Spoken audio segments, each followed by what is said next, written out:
नमस्कार, जय श्री राम, जय गौ माता। मैं चंद्रशेखर पांडे और आज हम जो सबसे पुराना अखाड़ा है, जिसे जूना अखाड़ा के नाम से जाना जाते हैं, और इस जूना अखाड़े के हम जो इसमें कुल 16 पद हैं, उसमें काफी ऊंचाई तक पहुंच गए हैं। श्री महंत पद है, इसके बाद कुछ 4 या 5 पद है, फिर सर्वश्रेष्ठ पद की ओर पहुंचेंगे और निश्चित रूप से पहुंचेंगे। तो आइए आपको हम मिलाते हैं श्री ब्रह्मानंद गिरी महाराज जी से। आपका भारत भ्रमण का भी प्रोग्राम चल रहा है, इसका उद्देश्य क्या है कि भारत भ्रमण सभी को प्रणाम। हर हर महादेव, जय सनातन। हम श्री महंत ब्रह्मानंद गिरी महाराज जूना अखाड़े से हैं और ये समय हम लोग सनातन गुरुकुल को पुनर्निर्माण करने के लिए भारत यात्रा, पहले संकल्प यात्रा था, वो 2 साल हमारा संकल्प यात्रा चला। भारत का सभी शक्तिपीठ, सभी सिद्धपीठ, सभी ज्योतिर्लिंग हम लोग मंदिर में गया और सभी जगह में सनातन गुरुकुल का पुनर्निर्माण करने का लक्ष्य लेकर हम लोग संकल्प किए। क्योंकि हमारा देश में आज जो चलने वाला पाठ्य पद्धति है वो हमारा नहीं है, हमारा भारत का नहीं है, न भारत का संस्कार न संस्कृति का लिए उचित नहीं है। ये सभी अंग्रेजियों ने बहुत चालाकी से हमारा देश में आने वाला पीढ़ी को नौकर बनाने के लिए, उनको गुलाम रखने के लिए बनाया हुआ एजुकेशन सिस्टम। हमारा देश में जब तक गुरुकुल चलता था तब तक हमारा देश आत्मनिर्भर था और हर व्यक्ति आत्मनिर्भर था और हर घर पे संपदा समृद्धि का कोई कमी नहीं। तो इसके लिए अंग्रेजी ने ये बहुत अच्छा से स्टडी किया हमारे देश में आने के बाद, कैसा हमारे देश को गुलाम रख सकता है, इसके लिए क्या क्या कार्य हमारा देश में, हमारा धर्म, हमारा संस्कृति से निकालना पड़ेगा। तो उन लोगों को सबसे बड़ा रुकावट था, क्योंकि वो समय में हमारे देश में हर व्यक्ति साक्षर था। हमारे गुरुकुल में हर बच्चा पढ़ता था और हर बच्चा सक्षम था, क्योंकि गुरुकुल में 64 कला था, सिखाता था। मीन्स उदाहरण बोलेगा तो एक बच्चा खेती भी कर सकता है और एक बच्चा वैमानिक भी बन सकता है, एक बच्चा इंजीनियर भी हो सकता है और एक बच्चा डॉक्टर भी बन सकता है। आज वो सबको डिबेटेशन, लेकिन गुरुकुल में वो था क्योंकि हर बच्चा हर चीज के बारे में पूर्ण जानकारी उसको मिलता है और गुरुकुल से निकलने के बाद उसको कौन सा कहीं भी गया उसको ये टेंशन नहीं हुआ था मैं क्या करूं, क्योंकि ही नो एवरीथिंग, सभी चीज के बारे में उसको ज्ञान था और भी पूर्ण ज्ञान था। आज हम कोई भी पढ़ाई करे, एक एग्जाम्पल एक इंजीनियरिंग का बात करें तो इंजीनियर में भी इतना डिबेट है। कोई सिविल इंजीनियरिंग पढ़ाई करेगा तो सिविल इंजीनियर के बारे में उनको ज्ञान है, वो मैकेनिकल नहीं कर सकता है। तो ये हम लोग को बहुत बड़ा षड्यंत्र से हम लोग को तोड़ तोड़ के रख दिया, क्योंकि हम लोग कभी पूर्णता में आए और हम लोग अकेले कुछ ना कर सके, तब जाके हम क्या करेगा, फिर वो और कोई रास्ता नहीं है, नौकरी तो बनना है। अंग्रेजियों ने इसके लिए बहुत चालाकी से नौकर बनाने के लिए और उसका कंपनी में नौकरी करवाने के लिए और ओबीडियंट नौकर बनाने के लिए ये एजुकेशन सिस्टम को हमारे देश में लेके आया और 1835 का अंदर हमारा गुरुकुल को बंद करवाया और उसके बाद वो 10-12 साल में 51 तक हमारे देश में उन लोग अपना एजुकेशन सिस्टम को पहले डिजाइन किया और कलकत्ता में 1851 में पहले कॉन्वेंट स्कूल शुरुआत। उधर का बाद का जो जनरेशन है हमारा, हम लोग स्टडी करेगा तो हमारा बढ़ेगा। हम हमारा बच्चा को पैदा करता है सिर्फ नौकर बनाने के लिए। हम पहले दिन स्कूल में भेजने के टाइम भी हम ये बोल के बच्चे को भेजता हूँ, बेटा अच्छा पढ़ाई करना, अच्छा मार्क लेना, आज तो अच्छा नंबर भी आ गया है, अच्छा नंबर लेना और अच्छा नौकर बनना। यदि एक बच्चे को हम पैदा करता है नौकर बनाने के लिए, तो बच्चा को पैदा क्यों करना है? क्योंकि ये महामंत्र अंग्रेजियों ने हमको सिखाया था।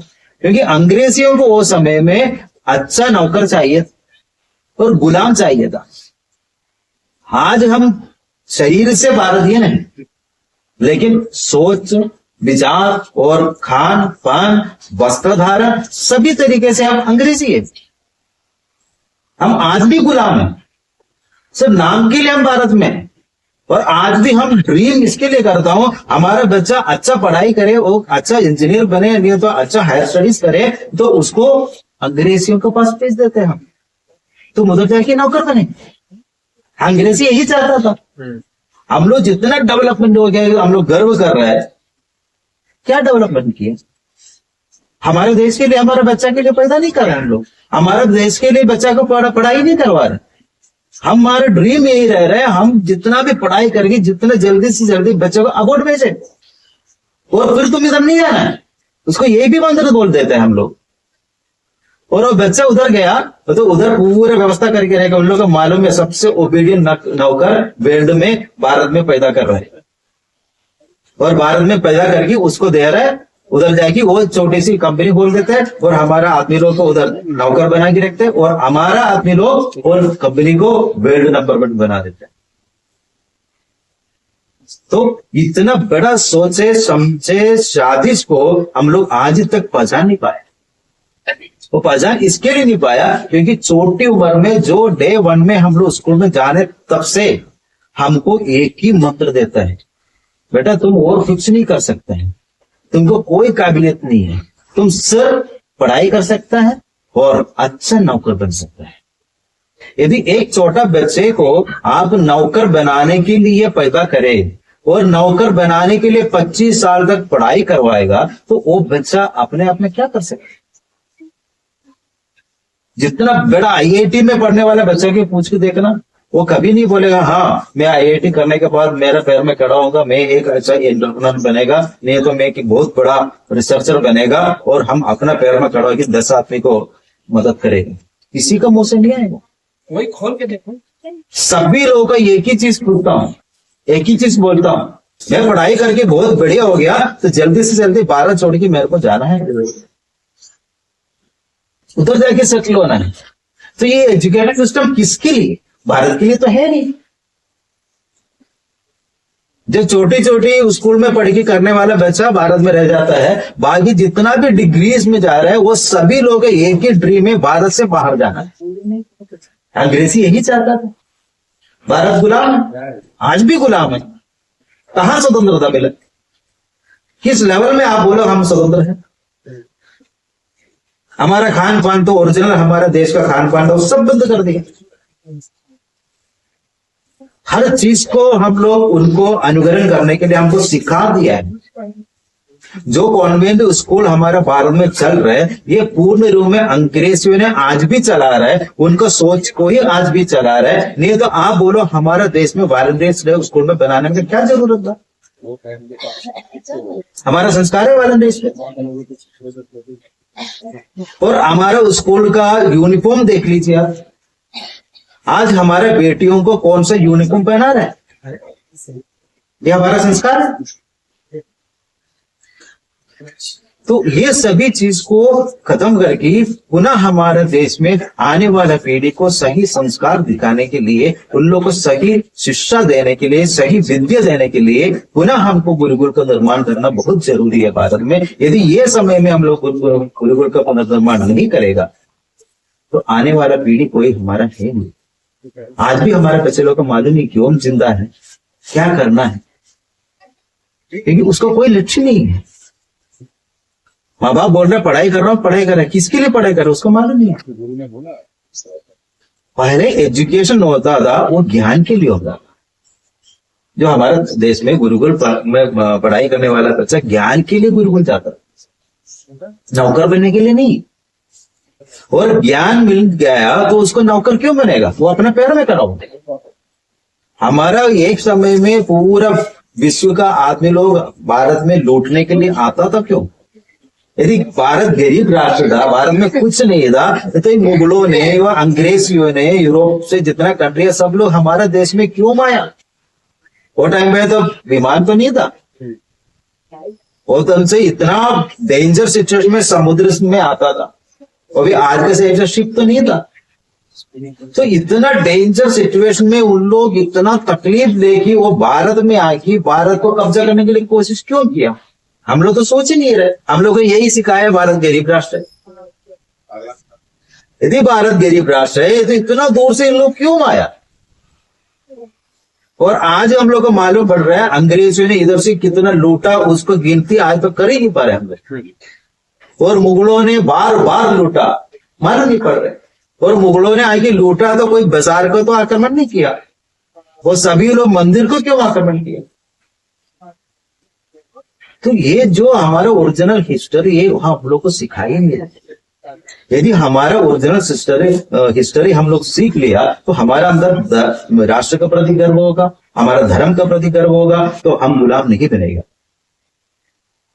इसके लिए हमारे देश में वामपंथी सरकारों ने और जो उसका पहले अंग्रेजियों ने जो बहुत अच्छा से बहुत सजा के हम लोग को स्कूल का पाठ्य पद्धति को निर्माण किया और हम लोग को गुलाम रखने के लिए और हम लोग को ओरिजिनलिटी को हमारा हाथ से हटाने के लिए। और इधर आया लुटेरा, जो भी अंग्रेजी आया वो भी लूटने के लिए आया, जो भी मुगलों ने आया उन लोग भी लूटने के लिए आया, और वो लुटेरे को हमारा हीरो बनाया। और ओरिजिनल हमारा देश को रक्षा के लिए जितने राजा लोग, जितना स्वतंत्र समर सेनानी लोग काम किया, वो सबको तीव्रवादी बनाया। तो ओरिजिनल हिस्ट्री हमारे बच्चे लोग को जब तक नहीं पढ़ेगा तो उसको धर्म के बारे में क्या जानकारी होगी, हमारे राष्ट्र के बारे में कहाँ गर्व होगा? आज हमारा ये समय में हमारा बच्चे लोग दूसरे राष्ट्र के प्रति गर्व महसूस करता है और हमारे राष्ट्र के प्रति गर्व नहीं महसूस करता। वो इसके लिए होता है स्कूल में वही सिखा रहे हैं। मुगलों ने लूटने के लिए आया, अकबर और बाकी जितना भी शहंशाह वो सब अच्छे वाला है, और हमारा देश के लिए लड़ा हुआ राजा लोग के बारे में हम लोग को गलत बोलते हैं। और हमारा देश में पूजा पद्धति, पूजा कार्य करने वाला ब्राह्मणों को सबको नीचे दिखा रहे। ये बहुत गंदा आदमी लोग था, बहुत गंदा सोच था इन लोग का। ये सभी चीज इसके लिए कर रहा हूं क्योंकि हमारे संस्कृत संस्कार से हमारे बच्चे लोग हटे। तो हम लोग के भारत यात्रा का लक्ष्य ये था क्योंकि भारत में सनातन गुरुकुल का पुनर्निर्माण हो और हमारा ओरिजिनल जो संस्कार और संस्कृति है वो आने वाला पीढ़ी को दे और उन लोग गर्व से सीना ठोकी हम भारतीय हैं ये बोल के अपना पैर में खड़ा हो कि दूसरे के लिए नौकरी करना, दूसरे का कंपनी को आगे बढ़ाने के जगह में हमारा देश में कंपनी शुरुआत करे और अपना देश को आगे बढ़ाए, तब जाके भारत आत्मनिर्भर बनेगा। आज हमारा प्राइम मिनिस्टर आत्मनिर्भर भारत के लिए बहुत कोशिश कर रहा हूं। कैसा होगा? क्योंकि इधर आने वाला हर बच्चा नौकर बनने के लिए पैदा हो रहा था, आत्मनिर्भर कैसे बने? यदि आत्मनिर्भर बनाना है तो हमारे देश को हर व्यक्ति आत्मनिर्भर बनना पड़ेगा। यदि हर व्यक्ति आत्मनिर्भर बनना है तो हमारे एजुकेशन सिस्टम वो लेवल में चेंज करना पड़ेगा, उसको वो नॉलेज देना पड़ेगा। तो ये सभी चीज हमारे 64 कला में ये सब चीज सिखाता। तो उसको पुनर्निर्माण करने के लिए हम लोग बहुत बड़ा कार्य शुरू किया है और गुरुकुल निर्माण का कार्य भी हम लोग इसमें अभी शुरुआत किया है। पहले गुरुकुल का निर्माण का पहले नींव ये कुछ दिन पहले बंगाल से शुरुआत किया है। बंगाल में इसके लिए बंगाल से हम लोग शुरुआत करने के लिए कोशिश किया क्योंकि जब 1851 में हमारा गुरुकुल सब बंद करके अंग्रेजियों ने पहले कॉन्वेंट स्कूल बंगाल से शुरुआत किया, तो हमारा भी इच्छा था पहले गुरुकुल का जो पहले नींव बंगाल में ही रखे। तो हम लोग का गुरु जी का आश्रम है बंगाल में, परमहंस दयानंद गिरी महाराज का और श्रीमद शिवानंद गिरी महाराज का जो आश्रम है ध्यानानंद योगपीठ, तो उधर हम लोग पहले गुरुकुल का पहले कक्ष का निर्माण अभी शुरू हो चुका है। और उसका साथों साथ अभी हम छत्तीसगढ़ में हम लोग बिलासपुर का पास में रतनपुर के पास में हम लोग अगले गुरुकुल का शुरुआत होने वाला है और उसके लिए काम शुरू हो चुका है।